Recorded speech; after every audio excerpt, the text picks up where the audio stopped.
Without the flight of the Earls, the plantation would not have happened, but it did in 1610, and London was forever yoked with Derry.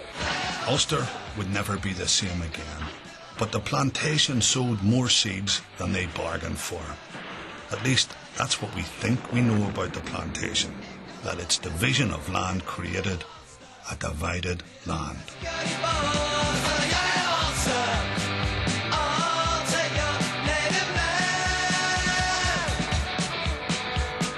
First of all, the land was granted to various groups and individuals, the London companies, English and Scottish noblemen. But we'll come back to that in a minute. The first thing the government told them to do was to build fortified buildings, like here at Ballachy Boan. And from Derry to Ballachy Boan, to the castles still haunting our landscape, the architecture of the plantation tells a story of walls, peace lines between the planters and the native Irish.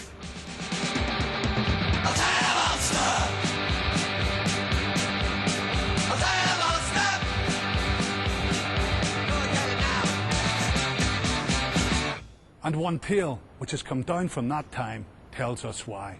It's the kind of stuff that every wee orange lad should have as a bedtime story.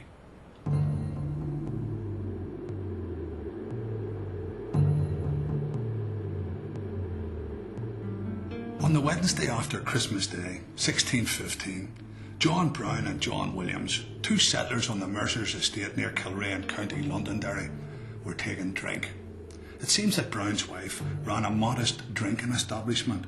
See, civilization at last.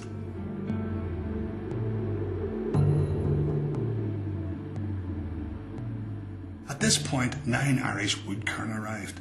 Nothing happened until after several hours of drinking, when the woodkern drew their swords and slew the 2 Englishmen.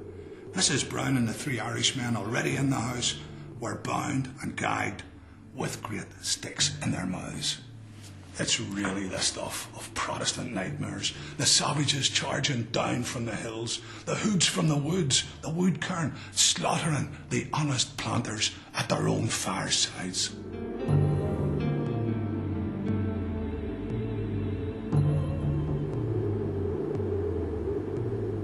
But hold on, it says the 3 Irishmen already in the house. So the settlers were already having a drink with the natives. It says the 9 woodkern arrived, but nothing happened until after several hours of drinking. So not only the neighbours were welcome in the pub, but these dodgy boys who came out of the woods. There's another way of looking at this story, that the settlers and the Irish were in cordial terms, living side by side, and used to having a jar with each other.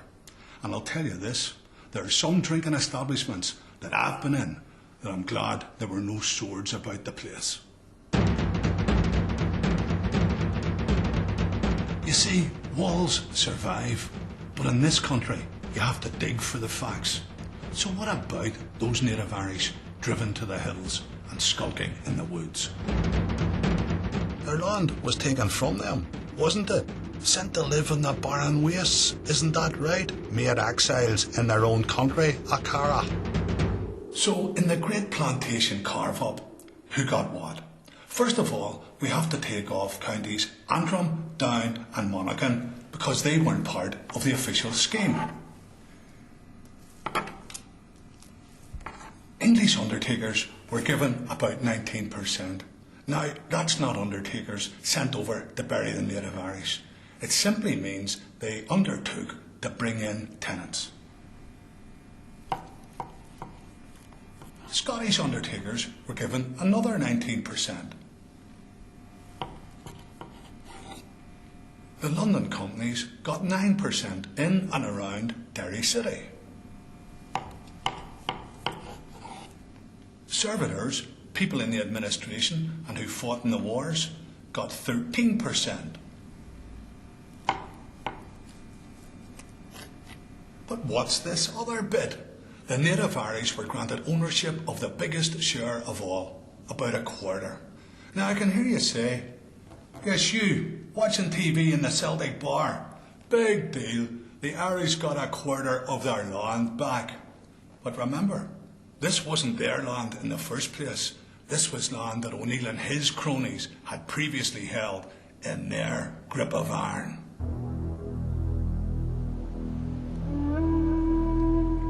In addition to ownership of this quarter, the native Irish could rent servitors and church land. While they weren't initially supposed to be on the English and Scottish portions, in reality, they were. In fact, of all the plantation estates in Ulster, none were exclusively British. The actual percentage of Ulster that the native Irish were driven from was about the size of this cherry.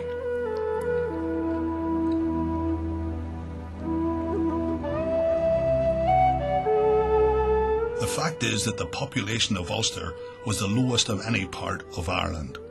There were enormous areas where there simply weren't any people at all, and it's these which are colonised very heavily by the new settlers. A census from 1659 found that the Irish were to be found in greatest numbers on the moderately good agricultural land. On the best land, their numbers matched that of the British.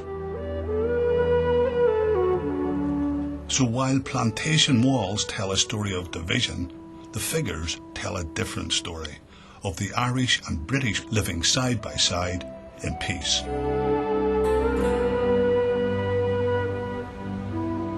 And peace was a new thing for the ordinary Gael. On top of that, for the first time they were paid for their labour, they could sell surplus produce, they could save money, and they could buy land.